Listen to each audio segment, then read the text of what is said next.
আপনার যত দামি অ্যান্ড্রয়েড ফোনই থাক অথবা আইফোন থাক, আপনার কিন্তু একটা কিপ্যাড ফোন অথবা বাটন ফোন লাগবে।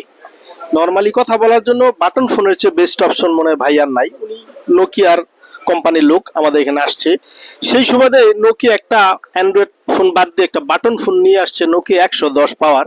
এটাতে ইউজ করা হয়েছে 1750 mAh ব্যাটারি। কোম্পানিরা বলছে মিনিমাম 15 দিন চার্জ ব্যাকআপ দেবে। 15 দিন আমি বাদই দেই, মিনিমাম 10 দিন তো চার্জ ব্যাকআপ দেবে। আর সেই ফোনটা আপনি মানে ইউজ করলেও খুবই কমফোর্টেবল, বাটনগুলো একদম নরম, একদম সফট, এবং 1 বছরের রিপ্লেসমেন্ট গ্যারান্টি। ভাই আছে, একটু কথা বলুক শুনি। প্রথমত আসসালামু আলাইকুম, আমি Zubair Ahmed, Nokia territory manager, Gazipur থেকে বলছি। ভাইয়া যে ডিভাইসটার কথা বলছে নোকিয়া 110 পাওয়ার।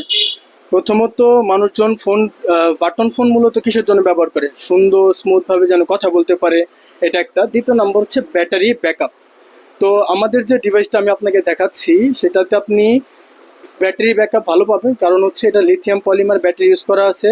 তা হচ্ছে 1750 mAh মেগা ব্যাটারি, যার ফলে আপনি চার্জের ব্যাকআপ ভালো পাবেন। পাশাপাশি সেটটার লুকিং সুন্দর, স্লিম, এবং ডিসপ্লে হচ্ছে 2 পয়েন্ট। পাশাপাশি নোকিয়ার ব্র্যান্ড হিসাবে আমি আপনাকে প্রেফার করতে পারি এই ডিভাইসটা আপনার জন্য দৈনন্দিন সেকেন্ডারি ফোন হিসেবে বেস্ট হবে। যদি লাগে কারো আমাদের কাছ থেকে নিন, এবং 1 বছর রিপ্লেসমেন্ট গ্যারান্টি। প্রবলেম হলে প্যাকেট শো নিয়ে আসবেন, রাইখ আরেকটা দিয়ে দিব, যদি কিনা আপনার পানিতে পড়ে বা ইলেকট্রিক শর্ট খায় ড্যামেজ না হয়। আল্লাহ হাফেজ।